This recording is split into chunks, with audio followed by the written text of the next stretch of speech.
Okay, as you can see, here is Mazda 323. Very strong and reliable, very strong and rugged, as you can see. Look at the body, the pointer. It's been broken, Look at the tires, very strong and affordable, as you can see. Look at the body, the dents. Look at the side mirror, it has been broken. The culture, the manual. It's a manual. Look at some wires here for the start or something. As you can see, is the interior. Very strong and affordable. Here's the steering, manual, and the kilometer covered. As you can see, it has an airbag system and the stereo, AC cultures. There's the back seats.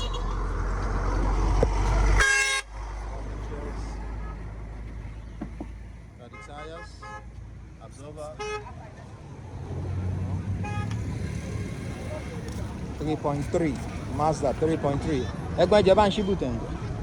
Mazda 3.3, look at it. You see?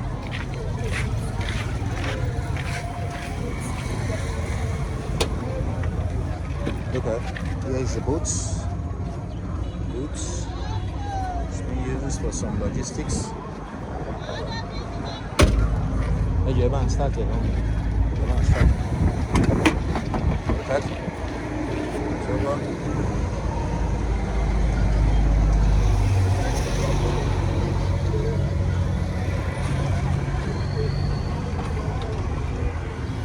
Hey, you haven't started. It's about to start. No? Okay.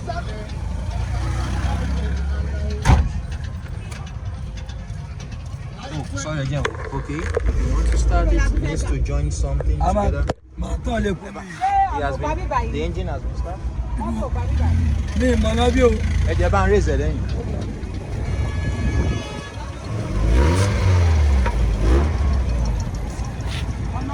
Okay, engine. Sorry, madam.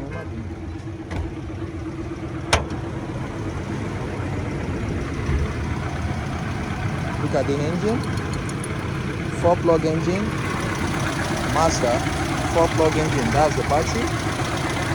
It's about 16 bar. Very strong battery.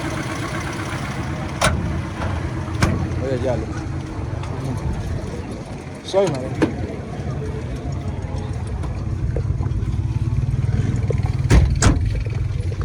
Mo fẹ́ wọ náà dúró báyìí.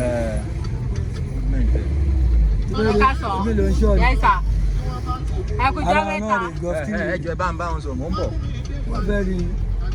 Ẹjọ́ mò ń bọ̀ àárín yín. Ó ti bọ́ sínú kọ́tà.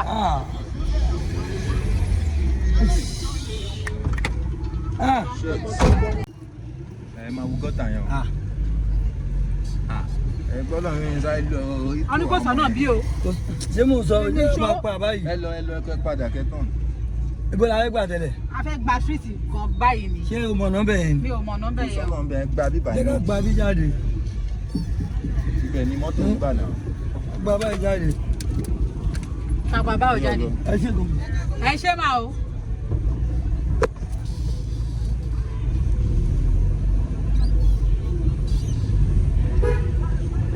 Abẹ́rẹ́ ọ̀nà ọmọ ọ̀nà síìtì. Mo ń lọ báyìí ni. Ẹ ń lọ báwo? Èmi máa bọ́lẹ̀ ń bẹ̀ máa bá ẹ.